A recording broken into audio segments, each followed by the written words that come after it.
Anyone who tells you that things are going smoothly between China and Africa, well, they're just lying.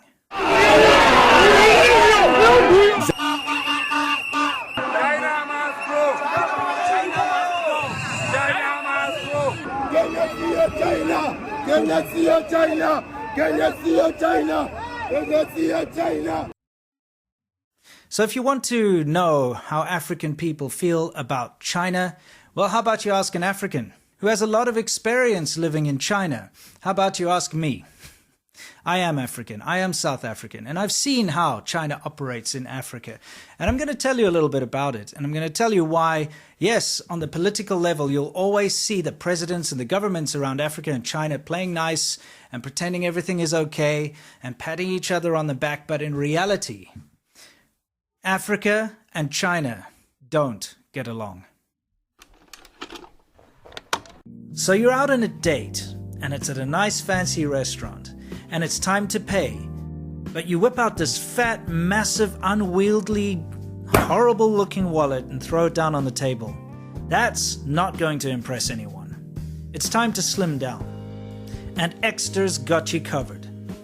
Sleek, stylish, high-tech, and at the press of a button, you have access to all of your cards. I absolutely love my Exter wallet. My wife loves her Exter wallet.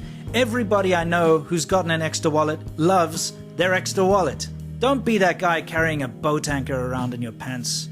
It's time to upgrade. Go to shop.exter.com/SerpentZA and you'll get a fantastic discount. And use the code SerpentZA when checking out to get an even further discount. Seriously, you won't regret it. Go and get the most badass wallet in the world. Go to shop.exter.com/SerpentZA. And now, back to the show. Let's start out with this thing that's happened in Kenya. Why would the people in Kenya be protesting and shouting, "Chinese must go"? What would cause such a thing? Well, it starts with a Chinese guy who was studying in South Africa, and he went on a holiday to Kenya.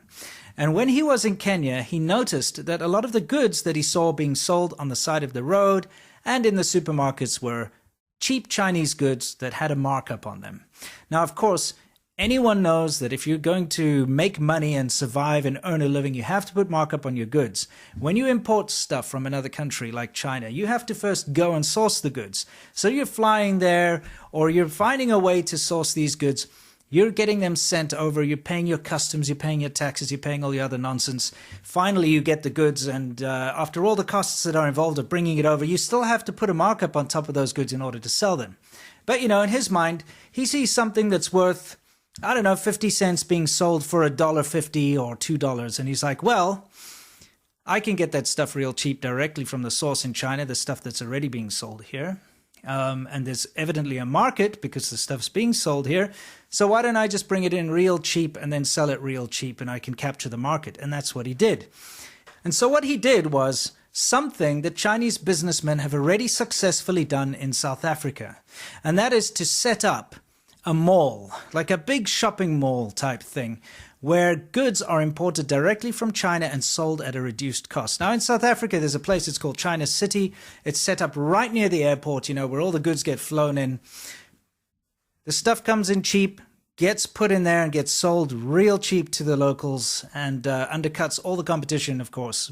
They sell all kinds of crap, from curtains to cheap electronics to little toys and all that kind of thing. You know, the type of typical crap you're seeing being sold through these outlets like Temu, for instance. So anyway, that worked very well in South Africa. And so this guy decided, hey, let's do this in Kenya. So him and some of his presumably the Chinese government connected buddies, because if you dig deep into this, he's only a 1% holder in this. He's supposed to be the owner of the whole thing, but there's actually a Fujian-linked company. It's got Fujian something or other company that actually set this all up and are 99% owners of this whole venture. But they set up this venture where they got this lease to this massive mall thing, and they just bought in the goods and they started selling them at 50% cheaper than any of the hawkers and any of the shops and supermarkets were in Nairobi and in Kenya. Now, you have to understand how upsetting this is to the local people. the traders and the hawkers and the retailers and the wholesalers and all these people in Kenya that were making their living out of selling these goods that they went through the effort to source in China in the first place and create a market for, suddenly all got affected by this, because now people, rather than buying from them, of course, they'll just take a trip down to this mall and buy everything at 50% cheaper. I mean, why wouldn't you? Anyone, if they're faced with the choice of buying something for less money, the same product, of course, they're going to go there and buy it for less. But it's incredibly unfair because the Chinese businessmen use these loopholes that I've spoken about before when I spoke about the whole Temu situation. They use these loopholes and they get the stuff shipped in containers for free or almost nothing because it's subsidized through the United Postal Union, subsidized through Chinese government initiatives. And if you are a Chinese company in China that's got links to the government and so on, you can take advantage of all of these developing, nation status things to ship things almost for free across the world. So that's something that these hawkers and these retailers that bring stuff into Kenya cannot do, and they cannot take advantage of. So, of course, the stuff arrives in Kenya at a much cheaper rate than anyone else can get it in there. And then they stick it in this big mall, they make a profit, and everybody else suffers. Now, of course, the Kenyans weren't going to take this lying down, and all of the hawkers and all of the traders, they got together and they protested and they went out on the streets, and it actually resulted in that big venture being shut down indefinitely. And this is a massive win for the people of Kenya. And something you must understand about Africa is that governments in Africa, for the most part, are very corrupt. And there's no denying that. You can try your best to deny it, but you know what? We all know it's true. Everybody knows it's true. And when corrupt governments deal with China, which in itself is full of corruption and kickbacks and connections and guanxin, that's how it runs. I've seen it with my own eyes. Everybody knows that's the way it runs. When these two meet together, it's kind of like mafias shaking hands.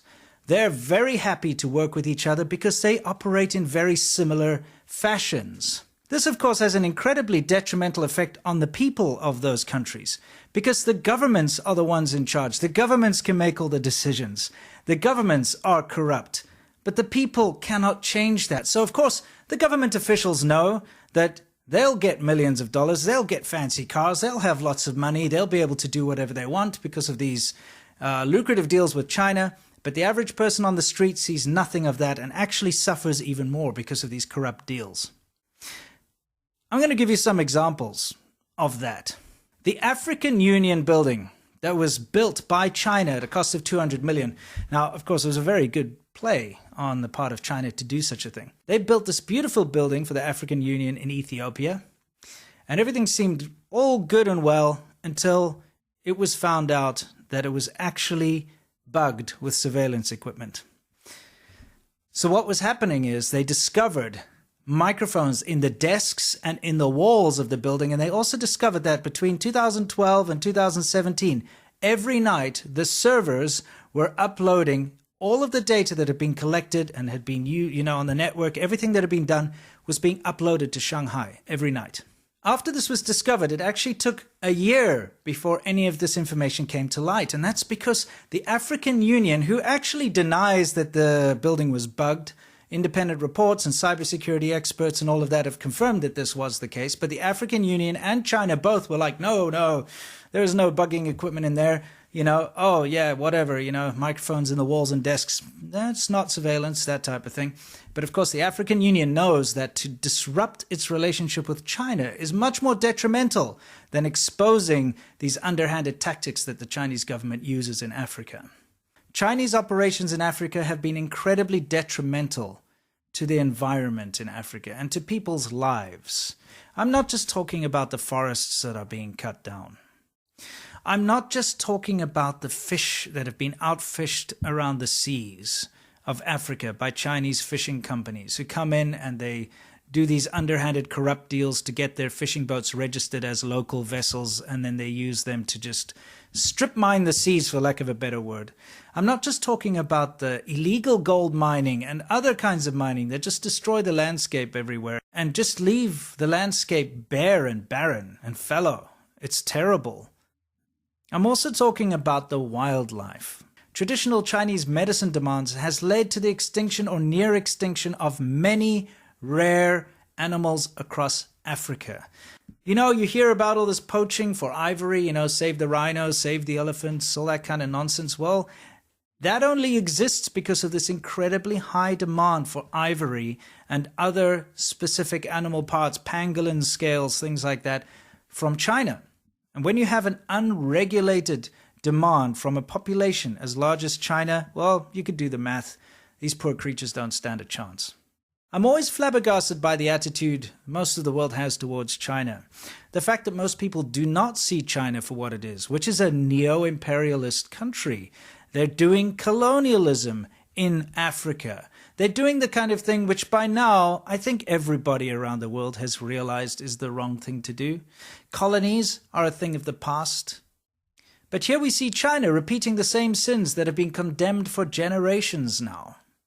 We need to not only keep a close eye on China, but hold them to the same standards that we hold ourselves. If we're going to call out any country in the world for doing something, but not call out China for doing the same thing, then we're making a mistake. China right now is doing terrible things to the environment. They're doing terrible things around Africa. They're doing terrible things with their debt-trapped, colonialism around the world. They're doing terrible things when it comes to aggression within the South China Sea area. They're doing terrible things when it comes to espionage, IP theft. They're doing terrible things by helping countries avoid sanctions and completely defeating the whole purpose of an international community.